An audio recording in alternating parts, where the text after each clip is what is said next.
Hey guys, GPA Jesus here. In this video we'll cover aggregate supply, what it is, the reason for its slope, its determinants, and also the GPA Jesus acronym for memorizing it. So first off, what is aggregate supply? So like last time, aggregate just means total. So we're looking at the total production of goods and services in an economy in a given time period. Now, in AP microeconomics, you'll encounter two different aggregate supply curves, and the first you'll encounter is short-run aggregate supply, and the second one we have is long-run aggregate supply, which is just a vertical line. So let's first focus on the short run. So a common question will ask what relationship aggregate supply tells you, which is a positive relationship between price levels and real GDP, meaning as price levels increase, your quantity of aggregate output will increase as well. This is because of sticky wages, where essentially it revolves around a profit per unit, which is just the price of an item minus its production costs.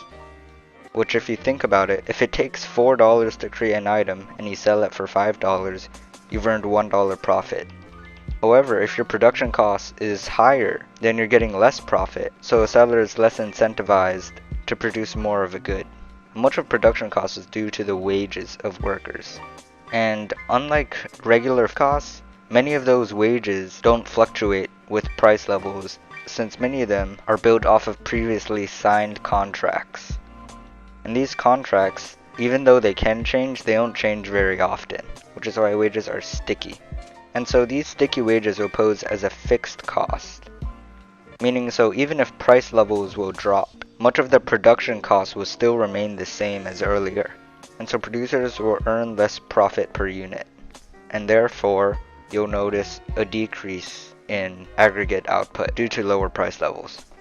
So all you really need to know is that wages are sticky, and they'll definitely have a lot of questions about that on the test. So the next part of aggregate supply is by far the most important, which is the determinants of the acronyms, which is the determinants of aggregate supply.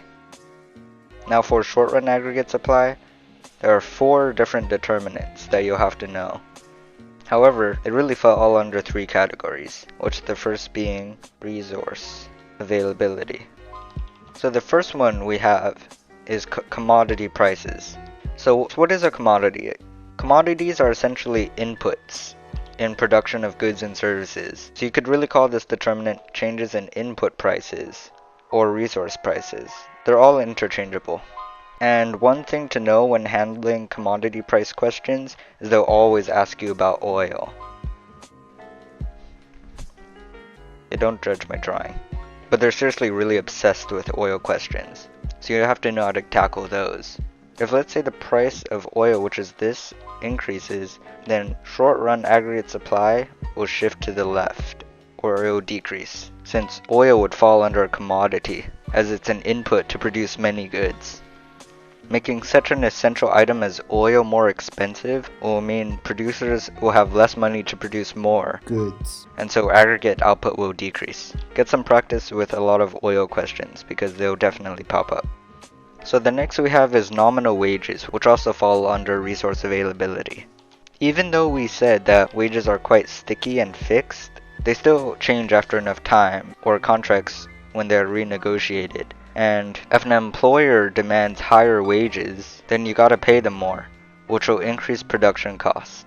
And so going back to profit per unit, that is going to decrease, leading to less incentive to produce more, and making short-run aggregate supply decrease as well. This determinant does not apply to long-run aggregate supply, as in the long run, wages are flexible, and you're no longer faced with such time restraints. So next we have a change in productivity, and this also relates to a change in technology, which is also a determinant for regular supply, so you should be familiar with that one. And this determinant really is just a no-brainer, and I could basically explain this with a short Minecraft clip that I recorded back in September but never released. So let's say you're in a I'm trying to mine stone. Wooden pickaxe, you suck. Let's use a diamond pickaxe. Oh my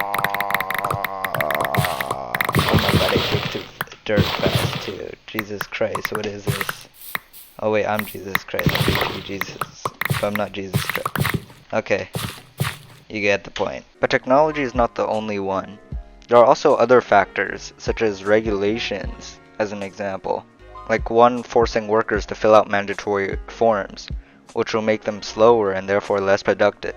Essentially, if anything mentions a change in productivity of any sort, it'll shift aggregate supply. So finally we have a change in inflationary expectations, which also only affects short-run aggregate supply. An example is if workers expect inflation to increase in the future, they will start demanding higher nominal wages to prevent their real wages from falling. There's also situations of suppliers expecting higher price levels in the future, and so they'll supply less now and more in the future where prices are higher and there's more profit to be earned. So those are the determinants of short-run aggregate supply. And there's also some determinants of long-run aggregate supply, but they're nowhere near as important as these, and you'll probably not even be tested on long-run aggregate supply, so I'll go through them very briefly. However, one thing you really need to note about LRAS is that if we scroll back up to the graph, if price levels change, or resource prices, the long-run aggregate output supplied is unaffected, since LRAS is a straight line. Remember that aggregate supply shows the relationship between price level and aggregate output, but if changing price levels has no effect, then at all price levels, the output will still be the same, hence the straight line. And this output actually marks the economy's potential GDP, however that's for another video. So, what can shift this curve if price levels can't?